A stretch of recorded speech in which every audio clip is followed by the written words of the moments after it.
وقتی کودک بودم گمان می کردم خانه شبها خود به خود از خود نگهبانی می کند.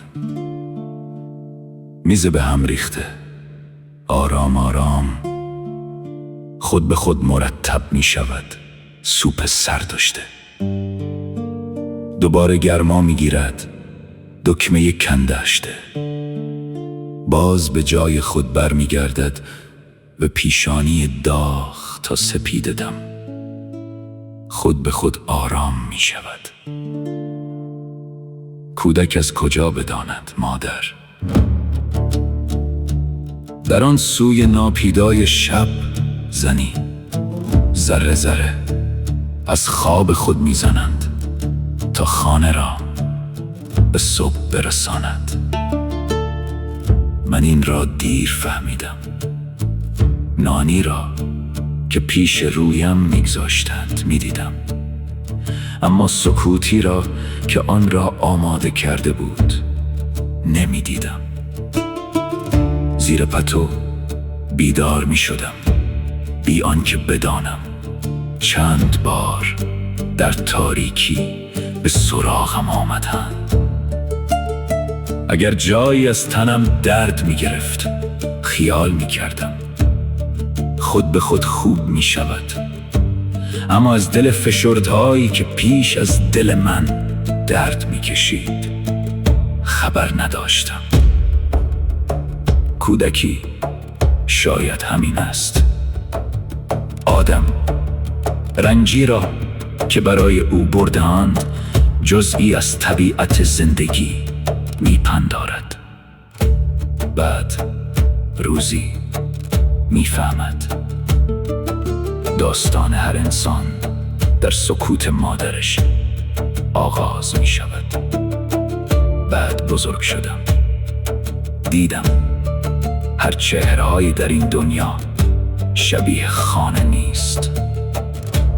هر صدایی آرامش نمیدهد، هر انتظاری از عشق زاده نمی شود و هر خستگی‌ای برای دیگری بر دوش کشیده نمی شود.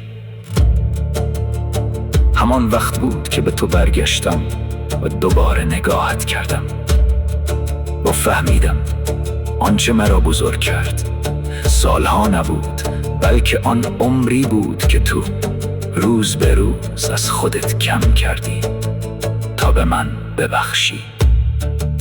تو فقط زندگی به من ندادی مادر، به من آموختی نانم را قسمت کنم، درد را بی‌حیا و به دوش بکشم، حرف را چنان بگویم که زخمی نکند و حتی وقتی هیچ کس نمی بیند انسان بمانم. هرچه خوبی در من مانده، هرچه زرافت، هرچه حیا، هرچه مهربانی ریشه در تو دارد. و حالا وقتی به مادران دیگر نگاه می کنم تو را دوباره می بینم، در چشمهایی که پشت در مدرسه منتظر می مانند، در شانه هایی که تا صبح زیر نور بیمارستان دوام می آورند، در دست هایی که هنگام بازگشت از بازار نه فقط کیسه ها که تمام خانه را با خود می کشند، در زنانی که اندوه خود را به بخار چای می سپارند و به فرزندشان تنها لبخند نشان می دهند. فهمیدم قدر مادر فقط در کودکی خود آدم شناخته نمی شود، بلکه در خستگی خاموش مادران دیگرم آشکار می شود.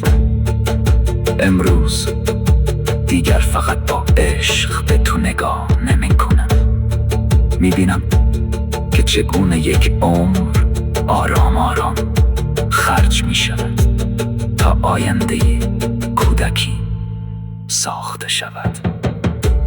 تو فقط روزی را که به دنیا آمدم به من ندادی، بلکه در روزهای پس از آن هم قلبی در من گذاشتی که تا بیاورد.